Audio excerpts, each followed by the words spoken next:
I think she had seen us so many times on foot that she actually started to recognize us. How does a person answer why something happens? When you look at the findings in different fields, scant is the part of life in which we live. To attain the highest values. We had one leopard who we were unusually successful with, the Mangane female.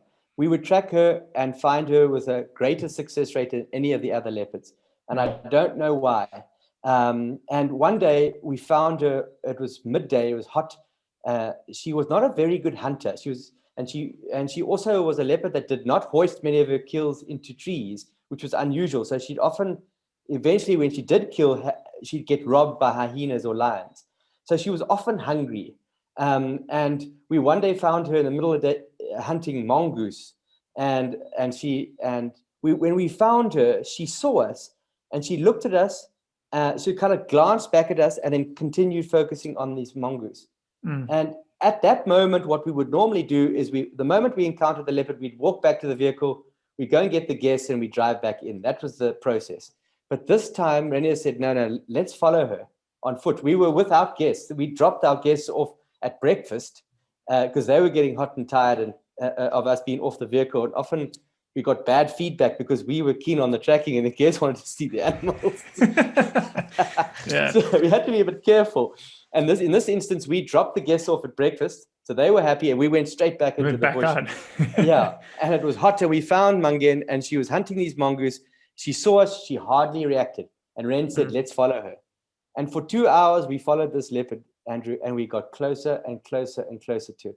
At one point, we were no more than 10 meters from her.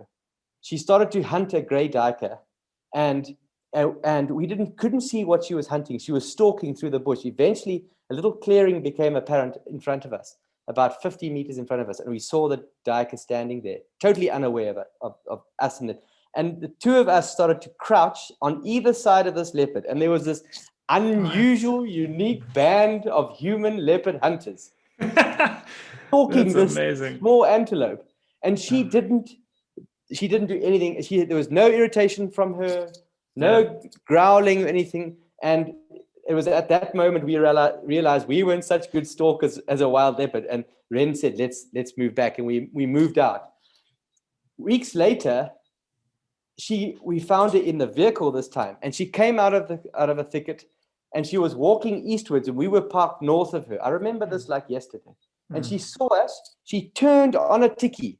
90 degrees. She came straight up to the vehicle. She came past my door, which we had no door, and she started to make like a chuffing sound, like this, and look up at it. It was chuffing, and she walked off, and then she turned back and she continued on her eastward trajectory. When we got back to the camp, I asked all the senior rangers, "What is this chuffing? This sound?" No one knew. I researched it, couldn't find it. Eventually, years later, I found out that cats will chuff to greet. And John Varty told me that his tigers that he bred from captivity greeted him by chuffing. And so I think she had seen us so many times on foot that she actually started to recognize us visually. And it was just we had an unbelievable, when I've written a story about that, what I've just told you in the book about the Mangane. And that was a most beautiful relationship with the wildest, most elusive big cat on the planet. So if you can form a relationship with a leopard, we can form a relationship with any part of the natural world.